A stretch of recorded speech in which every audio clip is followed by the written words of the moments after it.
Je dis souvent, je ne suis pas intéressant. Écoute bien cette vidéo parce que tu vas comprendre plein de choses et surtout, tu vas prendre conscience de certaines choses dont tu n'étais pas encore au courant sur toi-même. Parce que dans cette vidéo, on va voir trois phases, trois phrases surtout, que seuls les hommes qui ont vécu du harcèlement prononcent sans s'en rendre compte, mais qui impactent forcément ta vie entière. Ok? La première phrase que uniquement un homme harcelé dans son passé va prononcer, c'est je dérange trop. Pourquoi cette phrase, elle est peut-être pas dite à haute voix, mais dans la tête, elle fait que de se répéter sans cesse. Quand tu es en groupe, entre amis, tu as peur d'oser dire ce que tu penses, parce que tu as peur de déranger. Dans une discussion par message, tu as peur de dire ce que tu penses ou de d'exprimer ce que tu ressens, par peur de déranger, et par même peur, parfois, de ne pas être intéressant. Donc tu vas avoir peur de déranger pour éviter le rejet. Parce que tu as peur du rejet. Pourquoi? Parce que quand tu as vécu du harcèlement, on t'a rejeté. Tu disais ce que tu penses, tu faisais ce que tu voulais faire, mais les gens te rejetaient. Les gens ne t'acceptaient pas comme tu étais à ce moment-là. Et c'est ce qui fait qu'aujourd'hui, bah, tu as ces croyances que tu as été conditionné à être une personne qui se censure automatiquement. Tu t'auto-censures. Mais en faisant ça, tu n'es pas toi et tu n'es pas heureux au fond de toi. Parce que tu sais que tu as peur du rejet, mais du coup, tu as peur de déranger. Donc, tu te dis, je dérange, c'est pas la peine. J'espère que ça te fait du sens. Parce que je te parle de ça, je parle en connaissance de cause, j'ai vécu ces choses-là, et je sais à quel point ça peut paraître banal, mais quand tu es en communauté et en groupe, tout va bien. Mais quand tu rentres chez toi, tu sais au fond de toi-même que ça va pas. Donc ça, c'est vraiment la première phrase, j'ai peur de déranger, je dérange. Parce que tu as peur du rejet, et en ne dérangeant pas, tu évites le rejet parce que tu penses que tu vas être rejeté à tout moment parce que tu as vécu du rejet quand tu étais plus jeune. La deuxième phrase, seul qu'un homme harcelé va prononcer, c'est je veux pas faire d'histoire. Et ça, mon Dieu, comment c'est un piège. Comment le cerveau nous ment. Mais vraiment, le cerveau va te mentir en te faisant croire que la moindre chose que tu fais, que tu puisses faire, le moindre mot que tu puisses sortir de ta bouche, la moindre phrase que tu puisses dire, ça va créer une histoire. Et du coup, ça mène à quoi? Tu t'effaces. Parce qu'on revient au même point. Tu t'auto-censures par peur de créer des histoires. Pourquoi? Parce que quand tu étais plus jeune, tu t'es fait harceler. C'est ce qui a créé des histoires sur toi. Peut-être même parfois des rumeurs sur toi. Et donc, tu vas t'effacer automatiquement. Et est-ce que c'est ce que tu veux? Ou est-ce que c'est ce que tu dois pour t'effacer? La réponse, il n'y a que toi seul qui l'a sait. Mais on n'est pas là pour rester sur ça. Justement, on est là pour progresser et faire en sorte de se détacher de ces phrases que tu te répètes sans cesse. Même si tu ne te les répètes pas à haute voix, tu te les répètes inconsciemment. Mais tu es d'accord que ce que tu te répètes inconsciemment, bah, tu l'intègres à toi automatiquement. Je suis pas assez, bah, tu seras pas assez. Je suis pas capable, bah, tu seras pas capable. Je veux pas faire d'histoire, donc je fais pas d'histoire. Comment je fais pas d'histoire? En ne disant pas ce que je pense. Donc tu t'auto-censures. C'est une vie, ça? C'est ce que tu veux? C'est ce que tu veux transmettre à tes enfants? La réponse est non. La réponse est non. Donc, encore une fois, c'est uniquement pour les hommes qui ont vécu du harcèlement. Tu dois te reconnaître forcément. Tu as peur de déranger, donc je dérange. Je veux pas faire d'histoire. Et la troisième phrase, c'est je suis comme ça. Je suis comme ça. Ça ne changera pas. Je suis comme ça. Et j'ai été ce mec-là au tout début. Et ça a changé parce que j'ai été accompagné. Mais je comprends ton point de vue en disant je suis comme ça ne changera pas. Et d'ailleurs, en parlant de ça, je t'invite à aller voir mon dernier réel sur Instagram où je parle de faire en sorte de comprendre pourquoi ça marchera dans tous les cas, un coaching ou un accompagnement. Pour toi ou pour une autre personne qui a vécu du harcèlement.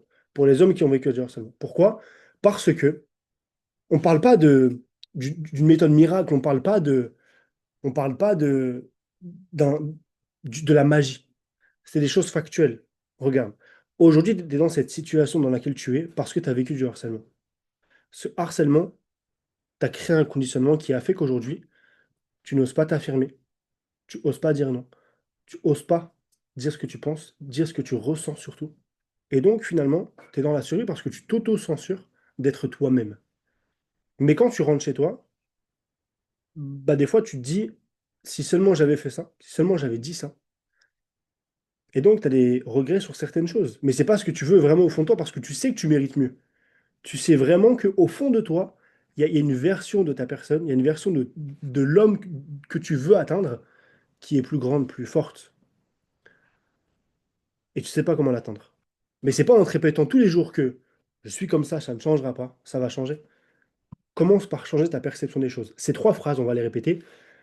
J'ai peur de déranger, je ne veux pas faire d'histoire et je suis comme ça. On va les supprimer de ton cerveau. Le cerveau, c'est un ordinateur. On va les sélectionner les trois, boum, et on les glisse dans la corbeille. On les supprime. On les supprime. Il faut que tu adoptes au fur et à mesure un nouveau discours à propos de ces phrases. Et peut-être que là, je t'en ai cité trois, mais je suis certain que tu en as d'autres. Je suis certain à 1000% que tu en as d'autres parce que j'en avais d'autres aussi. J'en ai choisi trois, mais j'aurais pu en choisir plus. Je te donne un exemple. Je ne m'affirme pas. J'ai peur de m'affirmer. Parce que quand tu t'es affirmé plus jeune, les gens t'ont repoussé. Ou les gens t'ont pas écouté. Les gens t'ont pas accepté. Donc aujourd'hui, bah t'es plus. T'es restreint. Voilà. Tu es restreint. T'es dans une prison. T'es dans une prison virtuelle. Tu penses que t'es libre, mais finalement tu ne l'es pas. Parce que quand tu te retrouves tout seul, tu penses à ce que tu aurais dû et ce que tu aurais pu faire. C'est justement tu t'étais pas restreint. Donc, apprends à créer un nouveau dialogue. Et je t'invite à faire quelque chose de simple, vraiment, parce que le but aussi de ces vidéos, c'est de pouvoir passer à l'action et de pouvoir changer les choses. Je t'invite à mettre en place quelque chose de simple qui, moi, m'a aidé à changer ma perception des mots. Parce que les mots, mine de rien, c'est extrêmement important dans ton dialogue interne. Ce que tu te répètes crée qui tu es aujourd'hui. Donc, tu es comme ça aujourd'hui parce que tu te répètes sans cesse depuis des années que t'es pas là pour plaire, que t'es pas là pour déranger, et ainsi de suite. Donc, on va changer ce dialogue interne et on va faire en sorte de le transformer à ton avantage pour que tu te détaches petit à petit de ça. Premier point, j'ai peur de déranger. Ok. Déjà, note sur une feuille la croyance que tu as, ou en tout cas la phrase que tu te répètes, je vais déranger ou j'ai peur de déranger. Ok. Tu l'écris et tu mets une flèche à côté. En notant ce que tu peux te dire à la place de cette phrase-là. Par exemple, au lieu de dire je vais déranger, tu peux écrire je vais dire ce que je pense et je vais être écouté. C'est différent. On est sur une autre fréquence là déjà. Tu vois ce que je veux dire? Tu fais à ta manière, mais quelque chose qui te parle vraiment. Deuxième exemple, je veux pas faire d'histoire. Flèche. Ok. En quoi tu peux transformer je ne veux pas faire d'histoire. Ok. Je ne veux pas faire d'histoire. Petite flèche. L'histoire, c'est moi qui me la crée. Grâce à ce que je vais pouvoir dire. Ou bien, je ne veux pas faire d'histoire. Flèche. Ce que je vais raconter va être ultra intéressant et les autres vont m'écouter. Tu fais à ta sauce. Je te donne des exemples, ça me vient en tête comme ça, boum boum. Mais fais à ta sauce. Fais vraiment à ta sauce. Troisième phrase, je suis comme ça. Ok, petite flèche, je suis comme ça. J'ai été conditionné d'une manière telle que je suis aujourd'hui. Mais aujourd'hui, je décide de mettre les choses en place pour changer et changer les choses tout simplement. C'est long, mais essaie de faire plus court. Vois ce qui te correspond, pardon. Fais ce qui te convient. C'est le plus important. Tant que tu es à l'aise avec ce que tu te dis, mais d'une manière ou d'une autre, change ton dialogue interne. C'est le plus important. C'est le plus important. Tu dois faire en sorte de reboot le cerveau. Parce que si tu ne rebootes pas le cerveau, malheureusement, tu vas vivre comme ça toute ta vie. Mais surtout, et je terminerai sur ça, ce que tu vis aujourd'hui, si tu ne changes pas, si tu ne travailles pas sur ça, tu vas le transmettre à tes enfants. Même si ton harcèlement, c'est ton harcèlement, si tu décides pas de le travailler aujourd'hui, tes enfants, tes futurs enfants, vont vivre les choses, les traumas que tu as gardés, tu vas les transmettre automatiquement, sans te rendre compte. Tu vas les transmettre. Et c'est pas ce que tu veux. Tu veux que tes enfants aient une vie heureuse, soient heureux, machin. Bah, pour faire ça, justement, fais en sorte de travailler sur tes problématiques pour que tes enfants, tes futurs enfants, n'aient pas à travailler les problématiques que tu as aujourd'hui. Parce qu'ils en ont déjà assez à vivre comme ça. Ok? Donc, sur ce, je t'invite vraiment à appliquer ce que je t'ai conseillé. Ça va vraiment t'aider parce que si moi ça m'a aidé, ça peut t'aider.